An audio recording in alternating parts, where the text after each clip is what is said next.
Today, February 16th, this is TTB After Dark, episode 17. Got some stuff that just dropped. Real quick, this is, if y'all don't know, my name is Taryn the Black. Been doing this for over a year and a half or whatever, you know what I'm saying? And I do a little news here and there. But there's some news just dropped with Disney, man.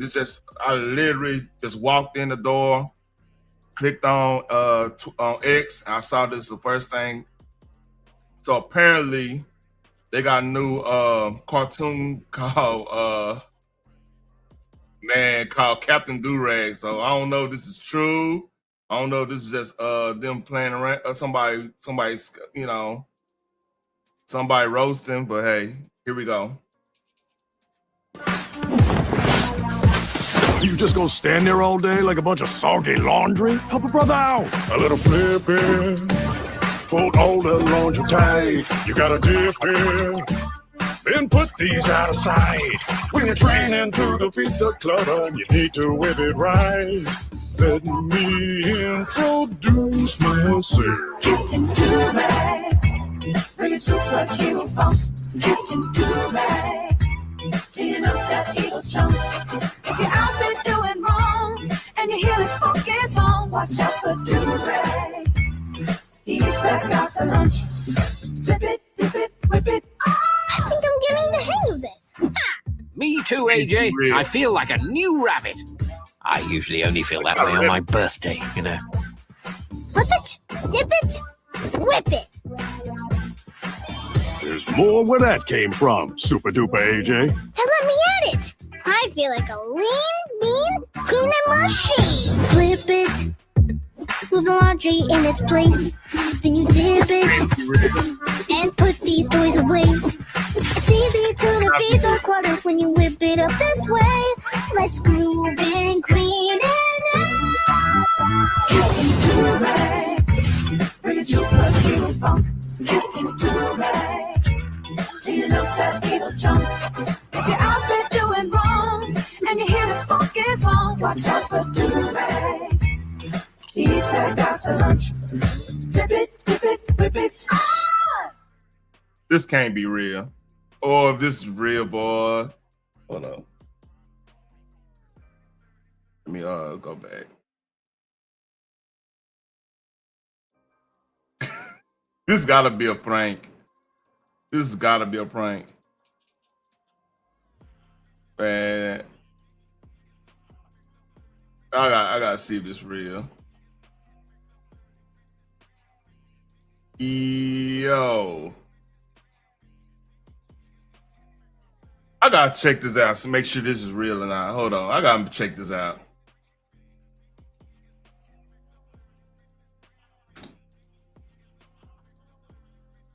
Oh shit! It's called Hey AJ.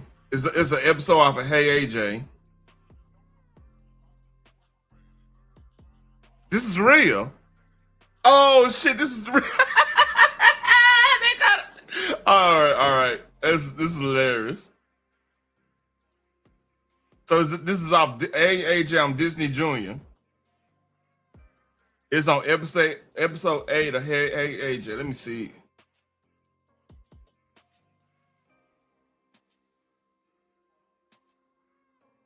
Can't.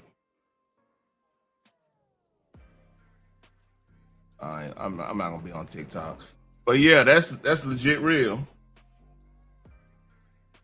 Oh, that's hilarious.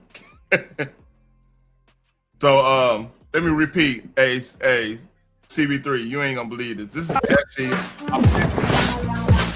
You just gonna stand there all day like a bunch of soggy laundry? Help a brother out. A little flipping. Hold all the laundry tight. You gotta dip in, then put these out of sight. When you're training to defeat the. So this is not Captain Durag's show. This is actually off of Hey AJ. It's on Disney Junior. So yeah, it's kind of crazy having. But hey, look, I don't think on the bright side. With how Disney been getting down, at least he looked like he's straight. You know what I'm saying? He looked like he actually a masculine man. So salute to that. Let's think that's praise the small things. Like usually they've been making us look kind of crazy, you know what I'm saying? But Captain Durag is crazy. Yeah, Captain Durag. That's on Hey AJ. I gotta have to watch this episode, man, because my wife got Disney. I ain't really rocking with Disney Plus like that, although I did watch Wonder Man. Wonder Man was pretty good, actually, in my opinion, as in a good origin show. But yeah, Captain Durag is crazy. Yeah, that's insane. That is insane, man. But yeah, that actually exists. This is a real episode on a real show. Hey AJ, episode 8. So yeah. I don't know what to really think about. It's hilarious, but I'm not mad about it because knowing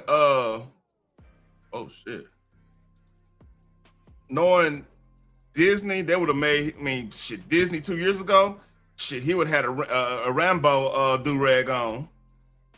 His name been Twan or some shit. No offense to any Twans. But yeah.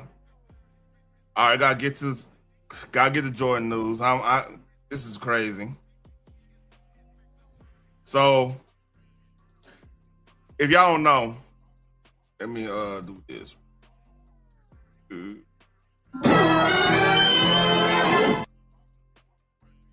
If y'all don't know, like Jordan team won. I forgot who actually won it. I didn't watch Daytona 500, man. I'm haven't really been big on NASCAR for years, man. I've been out of the loop since Dale Earnhardt Jr. And them retired and everything. I'm more of a F1 Indy guy personally. I watch a little bit of Le Mans every now and when Le Mans come on, and I like the GT stuff because that's the type of time I'm on, especially like the Nürburgring and all that stuff. But NASCAR, like his team won the NASCAR. I don't know who was the driver. Don't quote me on that. Let me see.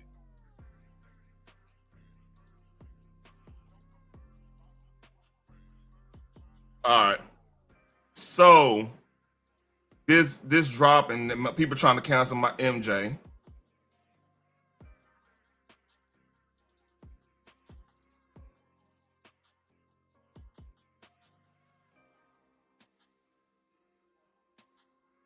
All right.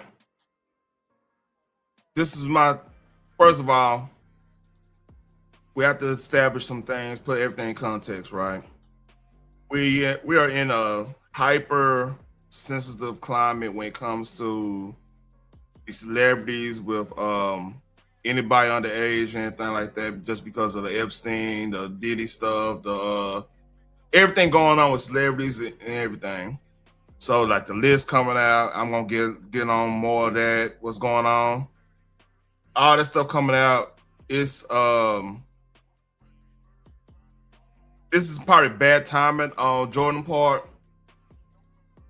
I haven't heard anything crazy when it comes to anything with Jordan on the list. Matter of fact, the weirdest thing about the Epstein list is that there's a lack of sports figures that's considered that's been like hidden up on the island and stuff. Like I don't see too many sports names on the list. Yeah, it was just off of time in CB3. I agree with that. The worst timing. Like this is like, but Jordan, I never heard Jordan even in that type of limelight. And plus, people like Jordan got a lot of haters when it comes to in NASCAR itself because like there's a lot of people that just don't like the drivers Jordan have out there. Like I think, matter of fact, I forgot that dude's name. He had a controversy when he thought like the little string to roll down the garage door. He was saying it was like a noose, and he made a big deal. Had FBI looking at it and everything.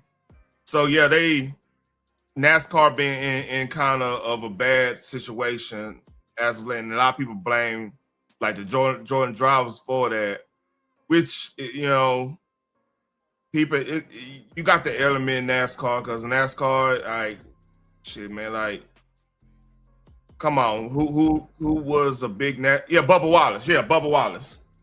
See, I'm not like that, and Bubba Wallace, he blew that out of proportion, man. Like, is there any type of situation where they might think something of Jordan, Bubba Wallace or whatever? It might have elements. It might, you might have crew people there, here and there, but like, damn, dude, you blew that out of proportion. And like, it was right on the heels of the George Floyd stuff and all that, all that stuff going on. Everybody was like really trying to cancel anybody who they were trying to tear down statues, all kinds of crazy shit. So NASCAR reacted so hard, and then that kind of killed the it kind of killed the the fan base. The fan base kind of got played out on that. But again, like, full context, I had a co-worker that was a big NASCAR fan, right? This even before 2020, the whole 2020 thing. He because like the cars they had they were getting slower and heavily regulated, and then it was a big push for the green initiative on race cars, which in that fan base, people, like, you have to understand, this is American-made muscle we're talking about. So like, people brand recognition, like, I have family that's most of my family work at GM, and like, they were big. They had like we were rocking the NASCAR jackets at one point in time, man. Like, especially in Dallas Fort Worth area, everybody was rocking them like the NASCAR jacket, like the Chevrolet, the Cadillac car, and all that type of shit, right? Ford car, they were rocking that. That was part of the scene here back in the Gap. So like, when they start going green and start trying to regulate the cars so much, man, it lost a lot of fan base. Then on that Bubba Wallace situation killed. So a lot of people are looking at the Jordan brand in NASCAR. They looking at it weird. So people are overblowing this, especially after this whole Epstein and Diddy and all that stuff. I think Jordan just had bad timing. And man, it's hard for me to believe Jordan on that type of time, man, because though, like, all the Jordan haters, they would have been said something about that, man. So I just think, man, off of timing, people are oversensitive. We don't have enough information to count. I'm not willing to cancel Jordan anyway, just because I'm almost on the time where, unless you doing like Diddy, I could after I saw what he did to he did, oh man, why am I gonna go on blank? After what he did to Cassie and his MO all together, I'm ready to I'm like, man, hey, Diddy, you got to sit this one out. Sit a couple of years, get your shit together. I'm on that type of time with Diddy. But with like anybody else, man, like, you're gonna have to have a whole bunch of, because like, why we always have to cancel our especially black men? Why we always gotta cancel them? Because they do. It gotta be egregious. It gotta be. We gotta find out he got a whole farm full of kids. He just run, doing some crazy too. God forbid he's. I don't want you to put that out there on like that. But like, it gotta be something crazy to be like, all right, yeah, I'm done wearing Jordans. You know what I mean? And this is I think it's just bad timing, and he'll make it through on this. But like, damn, dude, you can't even, if you're a celebrity now, like, it was a time where celebrities couldn't hug women. Like, Keanu Reeves had like a famous photo where he wouldn't hug a woman fully, like do a side hug, right? Because of Me Too. You almost kind of gotta be a recluse and not even celebrate. They don't even want you celebrating with kids or anybody around right now, because like, people are ready to destroy anybody that got more money than them. It's just the way it is right now. It's sad, and it's actually scary, because like, where does this go? Like, it's gonna be regular people get caught up in this that don't have nothing to do with any of the Epstein stuff. It's just gonna be somebody that's jealous of somebody eating right, and we see it on YouTube all the time. So I think, in conclusion on this, right? I really don't. I think people blowing this out of proportion. You know what I mean? And let's talk about some more Epstein stuff. This is gonna be funny. So, Uncle Luke, they trying to get Uncle Luke, man, up in this Epstein stuff, man. And I want to let's play this. I don't think anybody done played this special. I'm surprised KB ain't played this, man. This came in my feed on Friday. I was like, man, this had me cracking up. So if y'all don't know who the Krasstein brothers do not like Trump. They are on this, they trying to get Trump on this Epstein stuff so hard.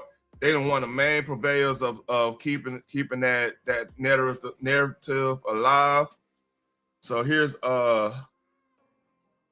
and here I'll read this.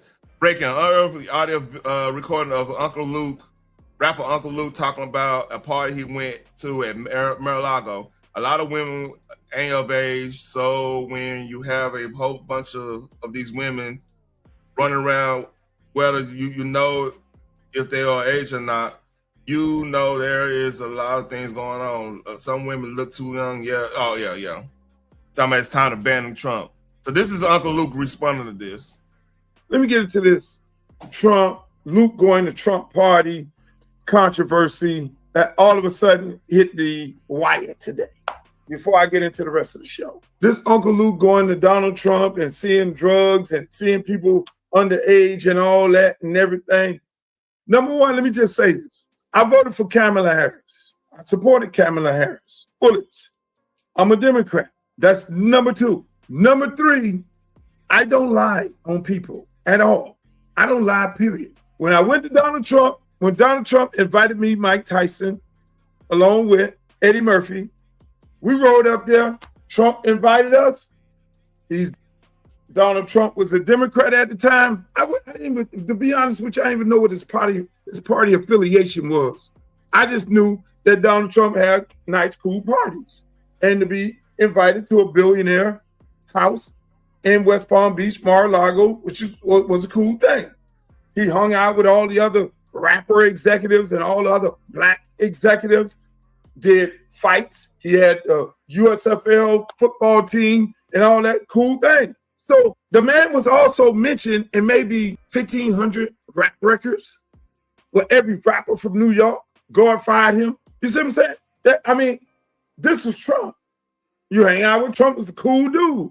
Trump always had beautiful people hanging around him. Did I see anybody taking drugs? No, I did not see anybody taking drugs. Did I see underage girls running around? No, I did not see underage girls running around. That man ain't did nothing but be a host, just like any other host. Okay? I don't like what the fuck he got going on in America right now today, but am I gonna sit up here and lie about what the fuck was going on over there? Two Live Crew rap star from the early 1990s, Uncle Luke. He talks about going to a Mar-a-Lago party. He left right away. He thought he was going to get extorted because the girls all looked underage, or a lot of them looked so young, he said, that he had to get the hell out of there, because, using his words, because he didn't want anything to do with what he was seeing there. He said that there was sex and underage girls, and this is what he observed, and he wanted to get the hell out of there. Yeah. See, the problem with the left today, and probably a lot of people in this Epstein thing, using this Epstein as thing just for fucking trying to destroy people, man. And like Uncle Luke don't have no reason. He didn't support Trump. He don't support Trump right now. You know what I mean? If he's coming out and say, hey man, they didn't go down like y'all saying it went down. Y'all lying on my name, y'all lying, I'm not gonna separate a lie like that. If he's saying that, that's a telltale sign. Ain't nothing like that going down, right? Like they trying to put it.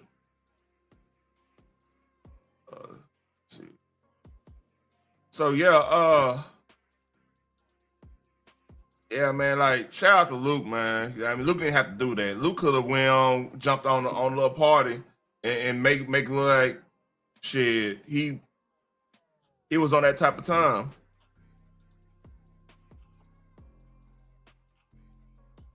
He could have really lied on that man. He chose not to, man. Like that took some balls right there. Pause. I ain't gonna really on that type of time, but you know. I'm trying to find, it's another story I'm trying to find.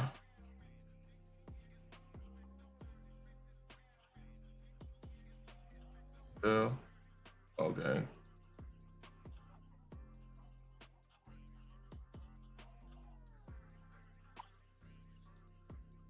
All right. Got some more stuff. So this is some more Epstein stuff. Let's see. Shout out to Promethean Action, man. Hey, follow this lady. This lady be on it. For real. Let's see what you guys say. What's 16 minutes? On Saturday, Secretary of State Marco Rubio blew the lid off of a 50-year-old conspiracy. He said that the destruction of the American economy was deliberate. Deindustrialization was not inevitable. It was a conscious policy choice, a decades-long economic undertaking that stripped our nations of their wealth, of their productive capacity, and of their independence. He's right. It wasn't an accident.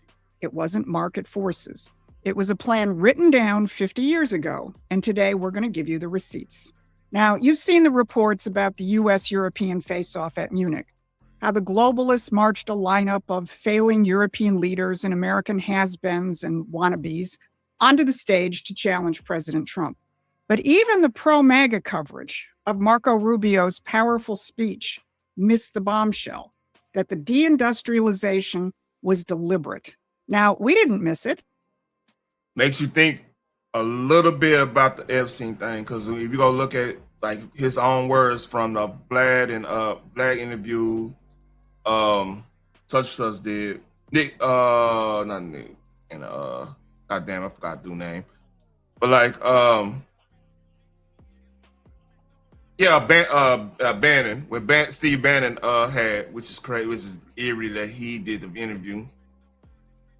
Here's my theory.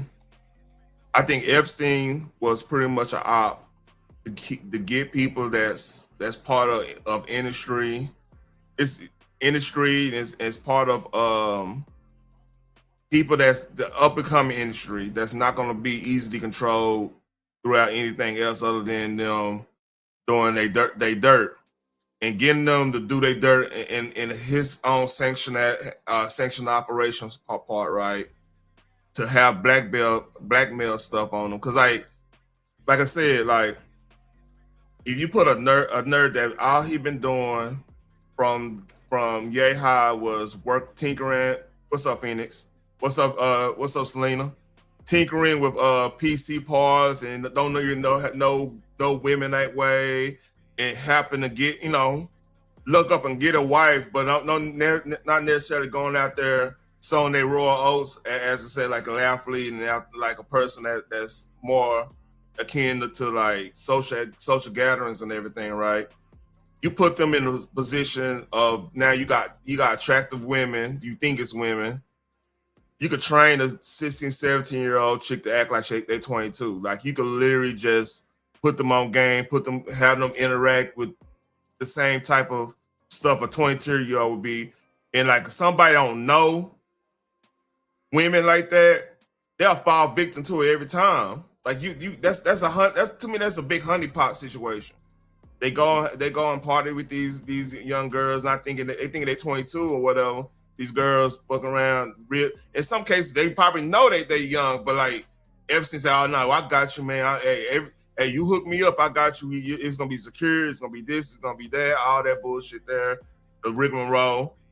So now, going with this bombshell that just dropped with Rubio saying with how they're destroying the industrial rate, because it was one point in time, right? If you had a good factory job, you can literally, if you make 50 grand, you can literally raise 2 kids and a wife and a dog, and have a house with a white picket fence. So how did we get from, all right, if you got two $50,000 a year jobs, you barely able to get a house? That got to be deliberate. So let's figure out what she's saying and everything about this. because we were there in 1977 when the Council on Foreign Relations announced their plan to do it, when they called for, quote, the controlled disintegration of the world economy, unquote. I'm Susan Kokinda, and I was part of the team that exposed that report 50 years ago. So when I heard these words come out of Marco Rubio's mouth, I knew that what we were seeing is the most significant challenge to British imperial policy in modern American history. Now, if this is a fight you want to follow, please hit those like, share, and subscribe buttons so we can stay in touch and we can expand our reach. Here's what I'm going to cover today. First, what Rubio actually said and the panicked reaction from the Europeans who were at the same conference. Second, the 1977 CFR report that laid out the deliberate destruction of sovereign economies, precisely the destruction that Marco Rubio talked about. And third, how Trumponomics is reviving real economic sovereignty.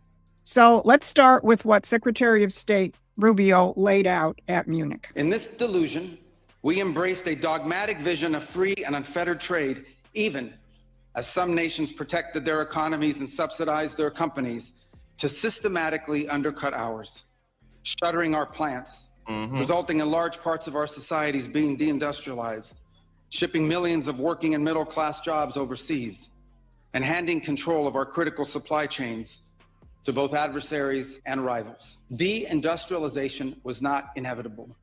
It was a conscious policy choice, a decades-long economic undertaking that stripped our nations of their wealth, of their productive capacity, and of their independence. It was a foolish but voluntary transformation of our economy that left us dependent on others for our needs and dangerously vulnerable to crisis. Let a few of those phrases sink in. That's crazy. A conscious policy choice, a voluntary transformation of our economy. Actually, it wasn't so voluntary, but I'll get to that in a minute. All right. Now, here's what makes this speech so extraordinary. Rubio wasn't speaking into a vacuum. In her Saturday brief, Barbara reviewed the collection of warmongers and anti-Trumpers who filled that room in Munich.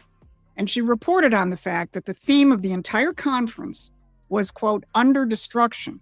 And it was a full-on attack of Trump's policies in specific and on the concept of national sovereignty in general. But lurking between the lines of the conference report and speeches is this reality. The globalists are no longer in control of the current world dynamic. The conference report says that economic uncertainty is nearly 3 times higher than it was during the 2008. So if translate, economic uncertainty means they're not in control. That's whenever any mass media somebody say economic uncertainty, that means they can't control what's actually going on. Like they can't make no report to just raise the oil prices because like we pumping oil, so it's gonna be hard to do that. They're gonna have to do drastic steps to actually get control again. So we have to watch out for that. That's what that's could translate as. Financial crisis. Why? We don't have banks crashing like in 2008, at least not yet. That economic uncertainty comes from the fact that Donald Trump and his team have declared that the 50-year-old post-industrial model is over. Now, reflecting the recognition that the jig is up, European Central Bank head Christine Lagarde titled her speech, Preparing for Geoeconomic Fragmentation. And in it, she... All right, before we get to that, here's the thing y'all gotta understand about Europe. Like we had a migrant crisis pretty much in the last like 2020 to 2024. They've been having one since 2016, right? And the people they let in is out birthing them like 2 to 1 or something, 2 to 4 to 1 or something crazy. So the Europe we know as your basic Europe is not going to be the same by 2030. So when Trump doing a lot of this stuff economically and putting these tariffs out, it's it's one of them pre attacks to what's going to end up taking control of that political apparatus in the 2030s, 2040s, and on. So that's just, I mean, that's basically why he's doing like the terrorists and everything like that. Like to make an understanding, you have to look at what's going on with why allies, what we have right now, what's happening. Like when it comes, like I did on Nerds, talk about like how Australia and Great Britain doing a lot of little censorship movements and everything like that. That's for a reason, because they know they don't have control, because they about to lose control over like the political power of that country, and they want to keep people in the dark as long as possible, just because of the influx of people. The birth rate is crazy. I mean, it's a whole bunch of things. Like it's a reason why it's a big push for like the gender wars and stuff like that. They want black men and black women don't get along, and they want other races not to get along when it comes to like the gender balance and everything. It's a reason for that, because as long as we are dividing stuff, like they could keep on doing what they're doing when it comes to the migrant stuff and everything like that. Because like you're a household, yeah, you're gonna be thinking about protecting the household. It goes all across the board. Like this is not what I'm talking about. Is not like necessarily just one aspect of the world. It's all over the world. This is why they're saying geoeconomic fragmentation. Warned that a more assertive industrial policy is causing a rise in geopolitical tension and more frequent financial market stress. Now, translated, that means we have to now live in a world that is being reshaped by an assertive American industrial policy, and we who represent the global financier elite are no longer controlling the table. Lagarde signaled that new reality when she warned about the fragility of the European financial system. She said, we must avoid a situation where that stress triggers fire sales of euro-denominated securities in global funding markets, which could hamper the transmission of our monetary policy. Fire sales of euro-denominated securities. Is somebody getting a little nervous? Then she said that the European Central Bank will be expanding its repo facility to bail out bad euro-denominated securities. Why? Because for decades, the Federal Reserve had backstopped European financial markets. That's over, and the U.S. is no longer the lender of last resort for the gambling casino run by the City of London. Now, here's a good reason for you to subscribe to Promethean Action's free newsletter. We've been documenting statements by Treasury Secretary Bessent and the new Fed Chair nominee Kevin Warsh, where they've made clear that America's new economic priorities are the physical economy and household incomes, not saving the financial bacon of the international banks. So head on over to our website. The link is in the description. But the fragility of European financial markets is just part of the picture. The real story is that Europe is destroying itself physically. A few days before Munich, the Prime Minister of Belgium delivered a stark message to the European Industry Summit in Antwerp. Over the past 4 years, announced closures in the European chemical industry increased sixfold, representing a loss of almost 10% of the European chemical production capacity. In countries like ours, Germany, the Netherlands, and France, the situation is simply dramatic. We are at the brink of an existential crisis. Now, where does that existential crisis that he references come from? Here's the killer punch. The decarbonization of Europe will become synonymous with its deindustrialization. Oh, man. And eventually with its poverty and its irrelevance. All right. Translate. Green New Deal caused that. That's what that's translating. The Paris Accords caused that. And you add that to the migrant crisis they engineered. And if y'all you talking about follow Rome's type of situation. And if y'all don't know what I'm saying, follow Rome, you go look at the history of how Rome fell. It didn't really, like the Germans who came and took it over, the German tribes who came and took it over, they necessarily became more Roman than the actual Romans at the time. They because the actual Romans were fighting amongst themselves, and it was getting influenced by the Greek, the the Eastern Roman Empire and stuff. They were competing with them. They were fighting amongst themselves and everything. And the German, they had a policy in Rome where, like, I forgot the policy called. Where basically a son, if you were a chief in a Germanic tribe, a son or two had to be held ransom. So they end up becoming very Roman. It was a way to keep the peace and everything. So when the kids come back, they are preserving Roman culture, and they bringing that culture to Germany. So if you go look back at after the Rome fell and everything, and then like how Germans always up to damn 1930s, and like when Adolf and them, they was consider themselves like the heir apparent to the Roman Empire. That's how they look themselves.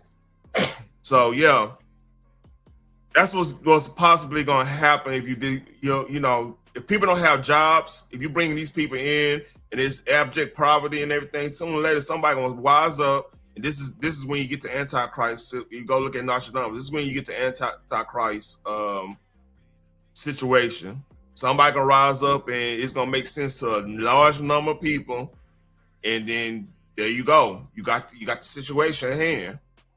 It's scary. It's a scary situation right here. There's that word again, deindustrialization.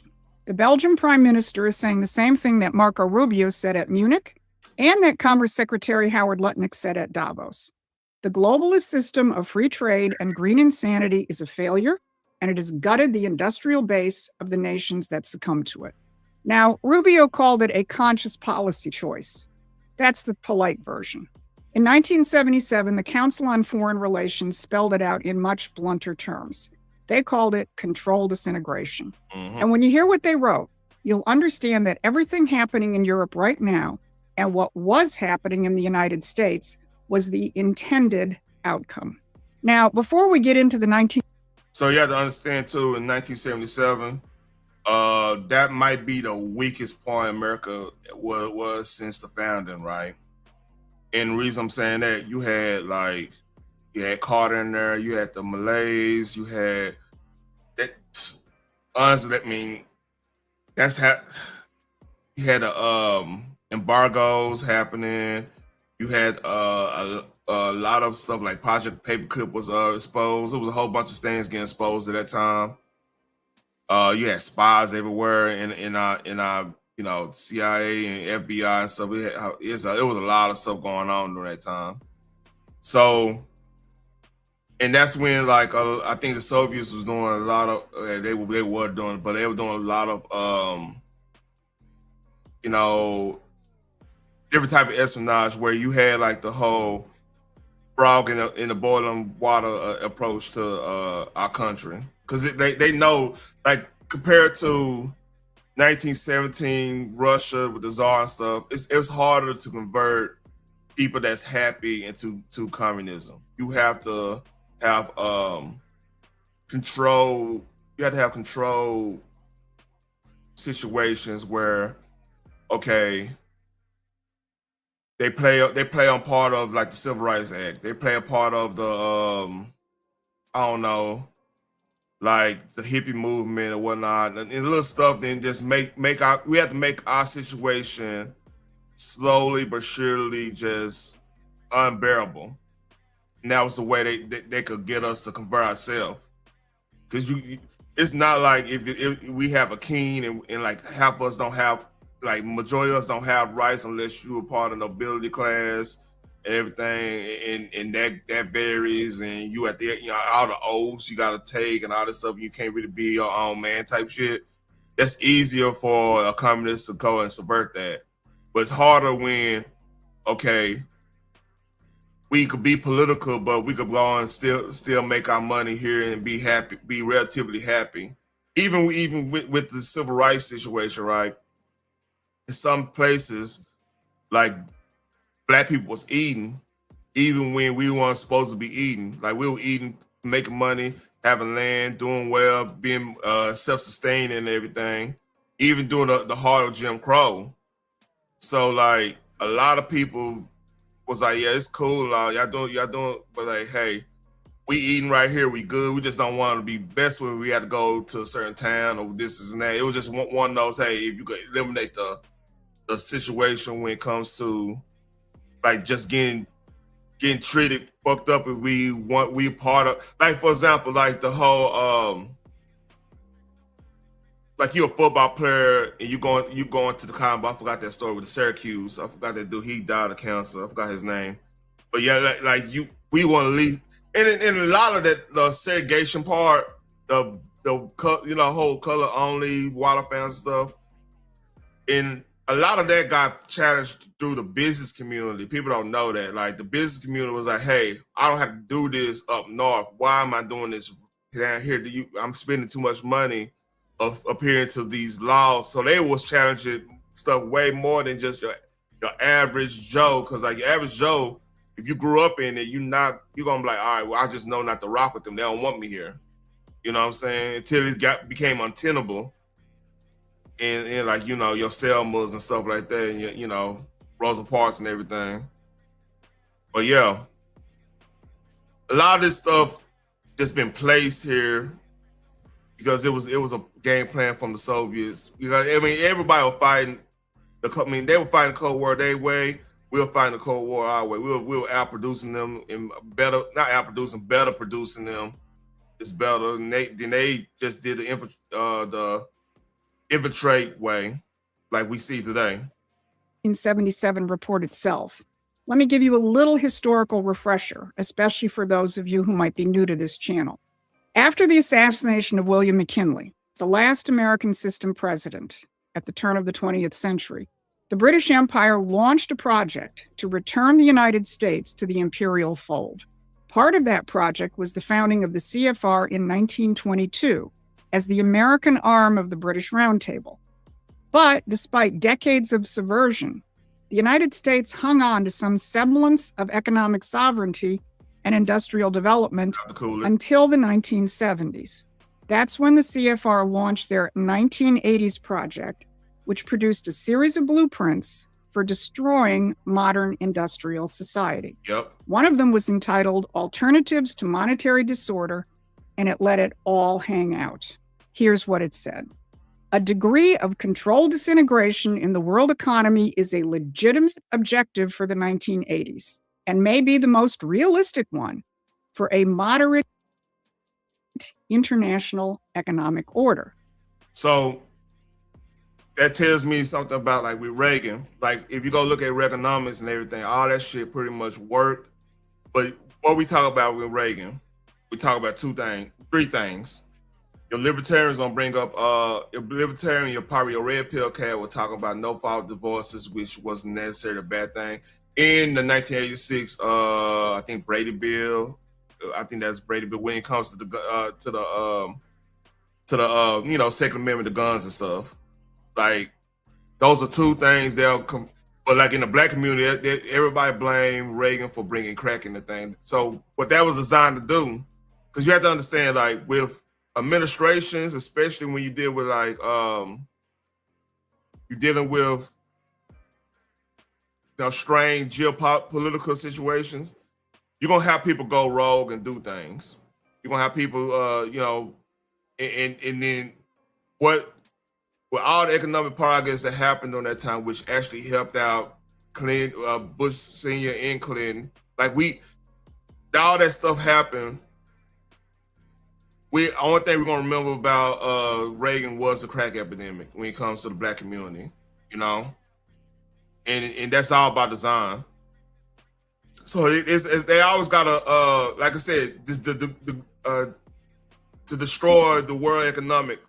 You know, they need us to be of edge. We gotta always be like. Always thinking about race, always thinking about gender, always thinking about, it's all part of that play, you know what I mean?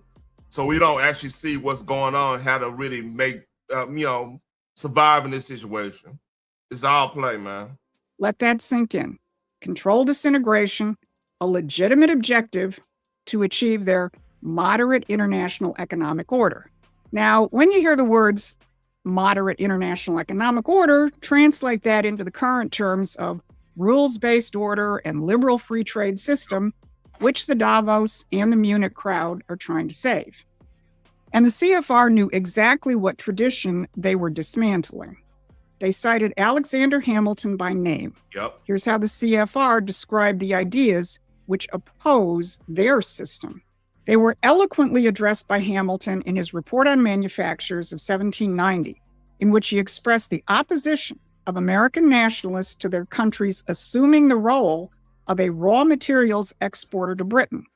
Nationalists feared and opposed two aspects of this role: the tying of American economic development to the British economy and the growing dependence on Britain for goods vital to national defense. Beat them in a war. Why would Let that sink in. Yeah. The British. So you just beat them in a war. You want to but you got people that's making materials, want to keep getting stuff from the British Empire. That doesn't make sense. Like at that time, the British was a key enemy for the longest. Empire has always known that its mortal enemy is the American system. And back in 1977, they called for the controlled disintegration of the world economy to stop it. Now, the mainstream will tell you this is a conspiracy theory, but here it is in black and white, and it's what you have been living through for the last 50 years. And that is what Secretary of State Rubio called out at Munich when he said deindustrialization was a conscious decision. It's why we lost manufacturing in our middle and our working class, and we hollowed out our economy and our society. Right. Europe is still doing it, but the Trump administration has rejected those policies. And by the way, that's why most of us voted for him. So what do these new policies look like in practice? Has President Trump just cobbled together a series of ad hoc policies to try to staunch the economic bleeding? Or do we actually have an administration which knows what the real fight is? Well, look at Trade Ambassador Greer's speech at Davos, entitled "The Hamiltonian Economic System That Too Many Have Forgotten." This is the first time since the CFR declared war on the Hamiltonian system that a high-ranking administration official has defended it. Treasury Secretary Scott Bessent summarized administration policy with this statement: "Economic security is national security. A country does not have sovereignty if we don't have control of our critical minerals, our steel production, and our industrial base." And to add that goes into play on getting rid of Maduro like they did and going after Greenland, because like you want to, Trump plan is to get control of anything vital to making our making our system work. Because here's the thing, like Maduro was playing both sides. Well, he was playing a lot of sides. Like the Europeans was really making a lot of money. Like if you want to keep all these migrants in the situation they in, keeping them in poverty and everything, Maduro's cocaine, like the cocaine distribution from there, that's the easiest way to keep a lot of people downtrodden. Because like you own that, you less likely gonna get a job, you less likely gonna be productive member of society. Then they can manipulate and control that population, through they're all about human control if you get down to it. There you go. In other words, the end of controlled disintegration. And everything this administration is doing, from tariffs to government support for critical sectors of the economy to bringing $17 trillion in investment into the United States, is the American system in action. Now, here is a remarkable example of how this works. Yesterday, Energy Secretary Chris Wright spoke at a press conference with officials from Valor Atomics. One of President Trump's boldest proclamations was that this is America. We can build things, we can innovate, we can do things in this country.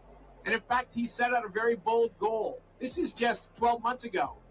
He said by the 250th anniversary of our Declaration of Independence, meaning July 4 of this year, we're going to have multiple nuclear reactors critical. People thought that was crazy. 15 months away. We built 2 reactors in 40 or 50 years, yet we're going to have 3 reactors critical by July 4. Today is history. A multi-megawatt next generation nuclear power plant is loaded in the C-17 behind us. We're going to fly it to Utah today, and it will be critical, running all of its nuclear systems by July 4 of this year. This is amazing, That's what correct. they've done in a short few months. This is the American system, the partnership of the federal government and private industry to get the job done. And it's not just industry. This administration is going directly after the financial oligarchy, which profited from 50 years of controlled disintegration.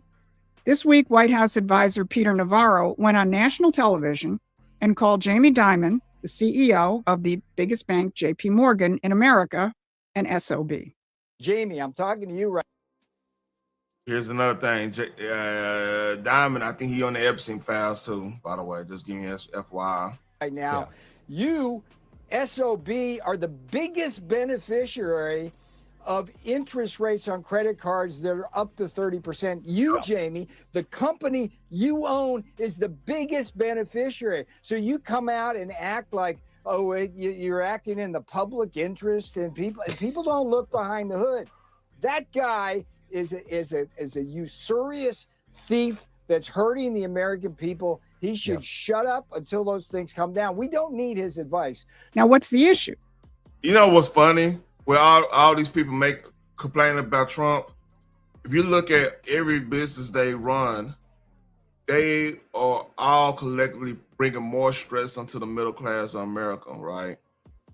And then when you add all that stress, it trickles down from like older parents to new parents to kids, and it builds up the pharmaceutical situation because like everybody you gotta get your drugs when you're stressed out. You know what I mean? It's not work through that. Let's not go, go work out or do something productive. You gotta get drugs because you gotta keep on. You got a problem. You know what I mean? You gotta go and do it.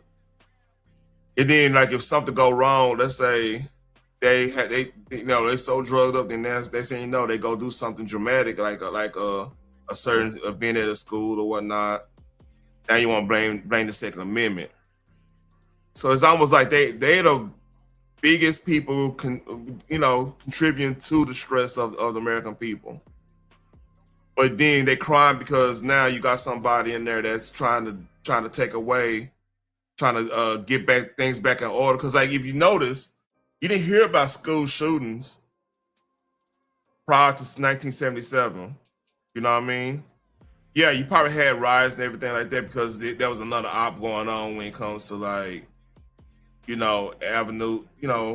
situations when it comes to like the civil rights movement, the hippie movement, and stuff like that. A lot of infiltration and stuff like that.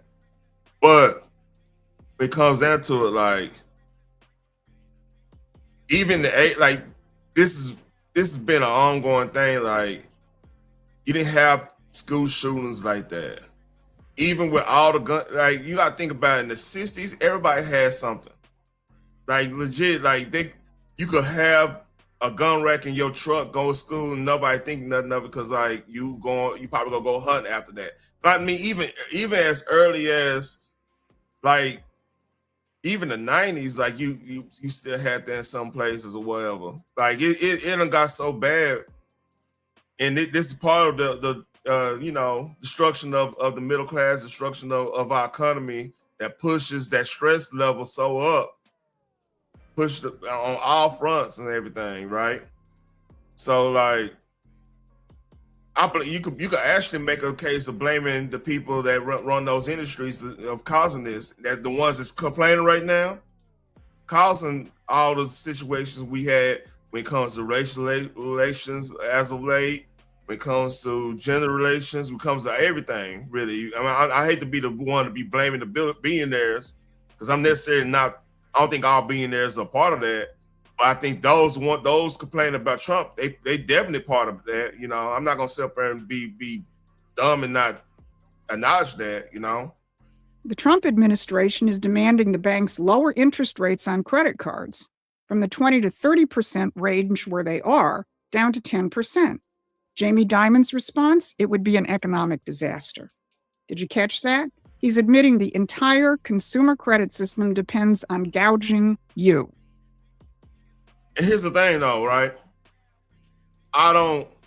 How's that economic disaster? Let's say you did lower the interest rates throughout the whole system, even when high risk people, right? All right. If people have more money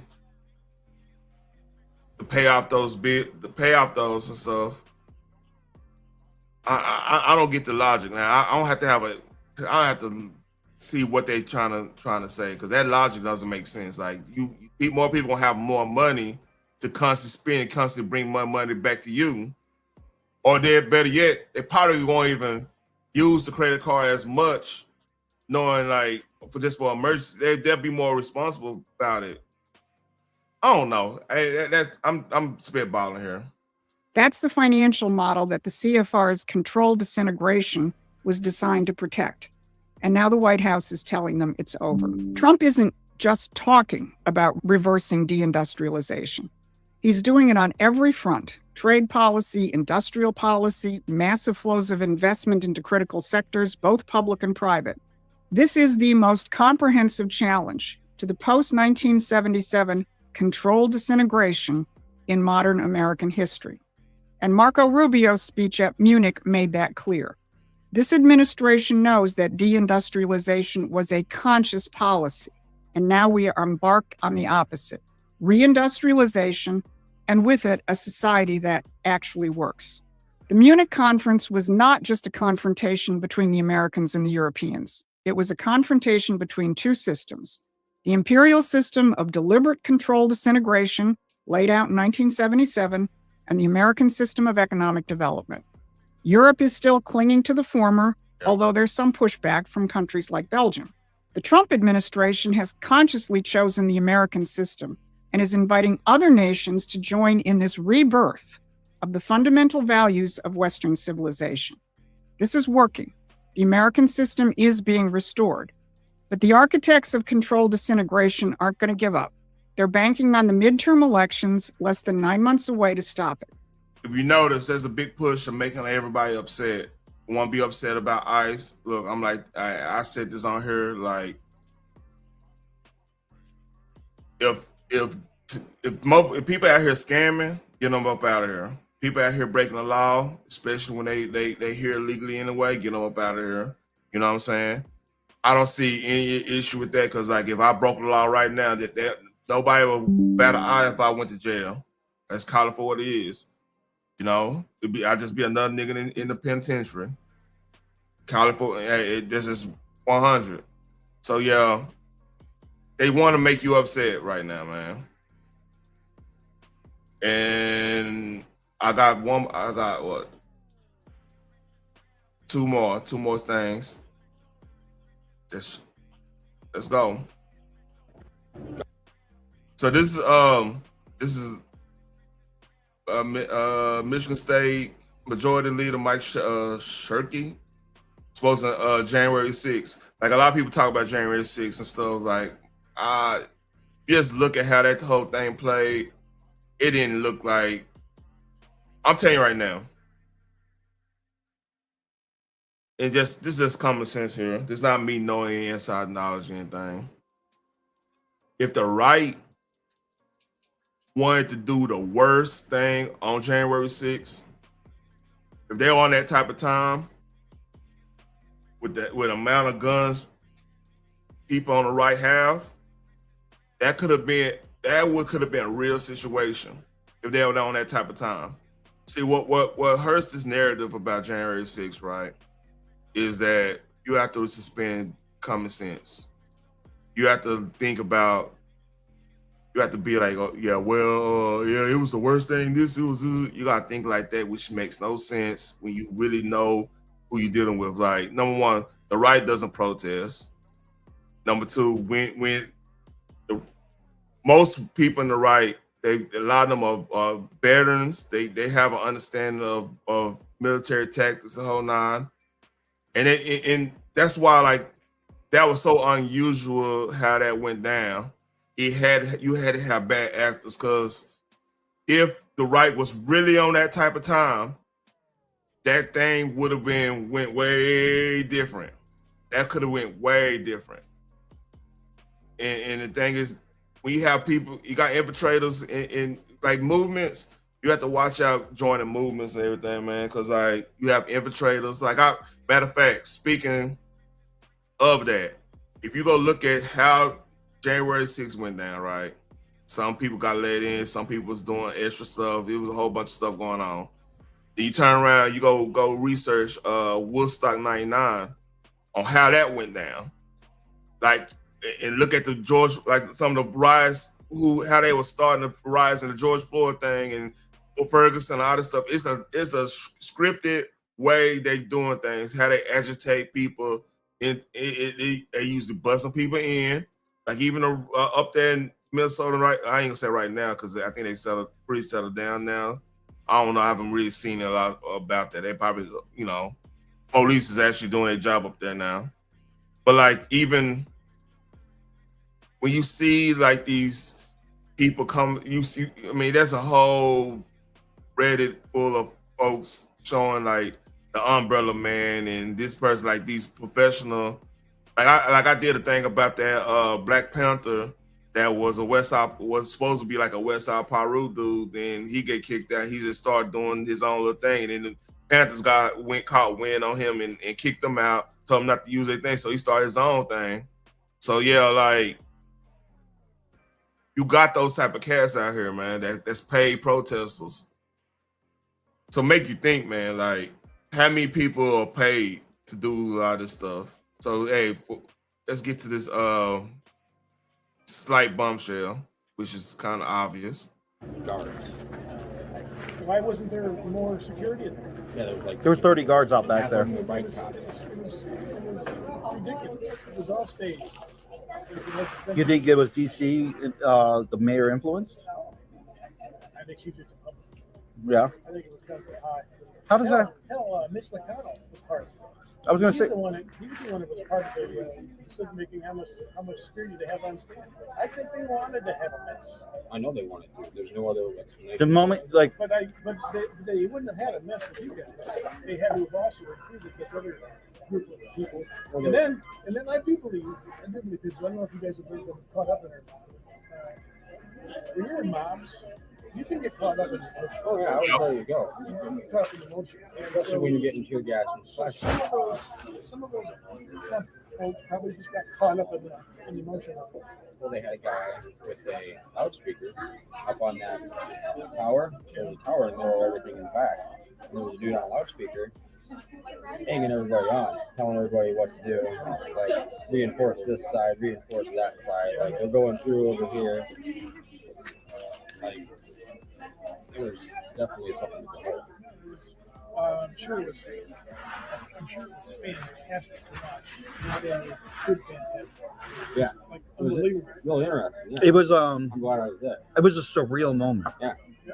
So I said on my little couch, tears can come on. I couldn't believe it. Because I didn't see someone get arrested. I didn't see anybody punch a cop. I didn't see a cop punch a person. I want somebody to tell me why that guy shot that woman. Exactly. I want an answer. What did she do to get shot? She was breaking through a window, but But in every other barrier, when people started to break through the barrier, they just got out of the way and let them go. Yep. Why in that one case with that one person who never showed his face, they never showed it on camera? Also, there was a lot of people behind her. How reckless is it to shoot? And I would hope it was a She was hot. Yeah, like I said, then they showed a whole bunch of had like a 5-hour video they showed unredacted of how like the police was letting a lot of people in and everything. That whole January 6th thing was weird. Like, and then they're arresting journalists, they're arresting everybody in there. They didn't even discriminate against that. If you was in DC and you had like you was pro-Trump and had like a social media presence, they were coming to holler at you. Yeah, I mean, it was crazy. And like, that whole thing's still weird to me. Like they got caught up in that shit. So man, I got another video that dropped 2 hours ago. I don't know this AI now. I'm not going to inform with you. I don't know this AI. Which cop post this? So I don't know, man. This look weird. There we go. Oh wow, that looks so tasty. I got something right here. Oh, I got you. Perfect. Perfect. Wait. Oh, hey guys, what's up? Hanging out. I like they doing a bid, man. All right, let's see. Now been fed by 3 men in the new person. Wow. Buddha show 30 birthday. Okay. It's just, yeah. They doing a bid. That look weird though. But hey, that's a bit, man. Yeah. And I don't leave at this, man. This is a little bit off subject, but I just saw this. I thought it was interesting. And after this, I gotta go give me something to eat and take a shower. So I just came from the gym right before this. Hey, Phoenix. Right before this. But yeah, that shit was weird. But I think that was just a skit. So this man breaks down how the man that invented American chattel slavery. I think this is interesting. Let's see what he got to say. A black guy named Anthony Johnson. Anthony Johnson came to the United States in 1621. Came in from England as a free black. And head rights in those days says anybody coming to the country can get 640 acres free right off the bat. Then plus you can get another 500 to 600 acres for every slave that you own. He immediately went and had 13 blacks. So within a few years, about 15 years, he was one of the richest blacks in the colonies. Now, going up to 1638, he had all kinds of land and a whole bunch of slaves, getting close to about 70, 80 slaves now. And a white guy went over to one of his plantations, and one of the black slaves there, named John Castor, says, why am I a slave here with this guy? He says he owns me for life. And the white fellow, who was a plantation owner, also said, look, he doesn't own you for life. Indentured servantship normally runs 5 or 7 years. What do you mean he's got you for life? This black guy said, I've been working for this black slave plantation owner for almost 27 years. The guy said, well, just run off and leave. Forget about him. You don't have to keep working for him. So the black slave, John Castor, ran off. Anthony Johnson then went to court, and he sued the white plantation owner who had encouraged the black to run off. And the court accepted Anthony Johnson's claim against this black slave, saying that he owned that slave for life. Now, what happened there never had ever happened on the history of the earth with black folk and in this country, where all of a sudden a person laid claims against an individual for the rest of his entire naked life. And it was a black man. And once that court decision was made, whites picked it up. That became the enslavement codes, both explicitly and implicitly. And all the states began to enact it then, based on Anthony Johnson's ruling in court that he owns another black person for life. The ghetto gospel. That's interesting. That's crazy. So yeah, like sometimes we gotta acknowledge our fuck ups, man, so we can be better people in general. I'm talking about my black brothers and sisters, man. Like sometimes we could be just that story just crazy. So that's proof, like, oh man, I don't even want to go there. It just, man.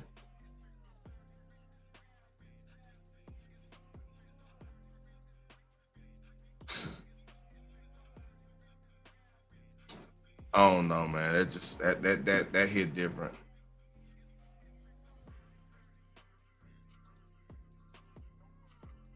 So yeah, like I said, we gotta do better. We gotta know our history, man. Cause basically, like my whole process, like people want to bring up slavery and everything, right? If we don't acknowledge, hey, somebody on our own did that, and you know, hey, I don't know. I'm actually. I didn't know about the Anthony Johnson story, man. Like I said, there's a lot of black history they keep away from us, and that's by design. So, yeah. I think I'm done for the night, man. That hits different. I'm done for the night. Y'all like, share, subscribe. You know, leave a comment, man. Appreciate everybody showing up. Venus, Selena, CB3. I don't know. Let's see. Anybody else that came up there and say, you know, shout out to everybody, man. Y'all take care. Peace.